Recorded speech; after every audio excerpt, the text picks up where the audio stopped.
Aksi politik uang alias serangan Fajar berbuntut tuntutan pengembalian uang. Seorang caleg pemberi uang tidak puas karena hanya mendapat 7 suara.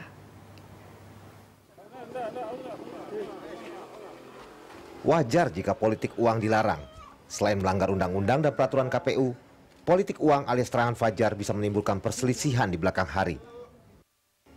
Muhammad Jafar, calon anggota legislatif nomor 7 dari Partai Keadilan Sejahtera Kabupaten Nunukan, Kalimantan Utara, meminta kembali dana politik uang yang disebarnya saat masa tenang. Tuntutan itu disampaikannya setelah mengetahui perolehan suaranya di TPS 7, Kampung Nelayan Mansapa, Nunukan, hanya 2 suara.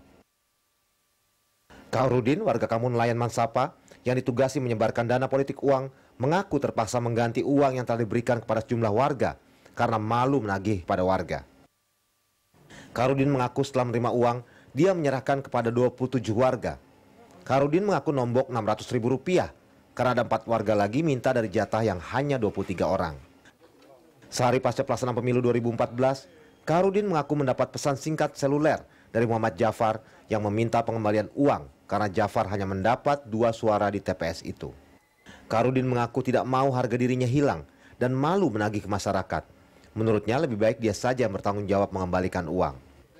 Menurut Kaurudin sebenarnya tidak ada perjanjian bahwa uang harus kembali jika prediksi perolehan suara meleset. Politik uang juga bisa berakibat pidana.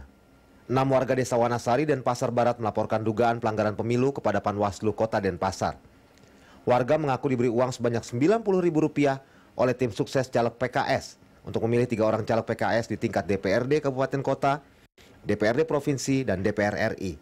1 suara dihargai Rp30.000. Sehingga jika warga mencoblos 3 caleg dari tingkat berbeda akan mendapatkan Rp90.000. Uang tersebut diberikan sebelum warga pergi ke TPS saat pemilu legislatif. Selain uang tunai, warga juga diberi contoh surat suara yang berisi ketiga nama caleg tersebut.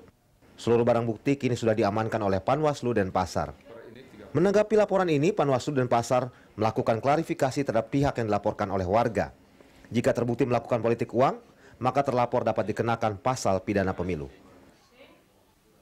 Mereka menerima sejumlah uang yang kaitannya masih dalam pelaksanaan pemilu.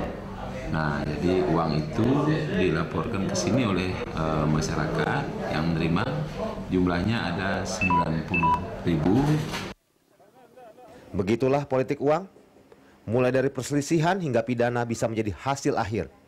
Bak kata pepatah, ada uang abang sayang, tetapi ada uang belum tentu abang dipilih. Tim Liputan, Berita 1.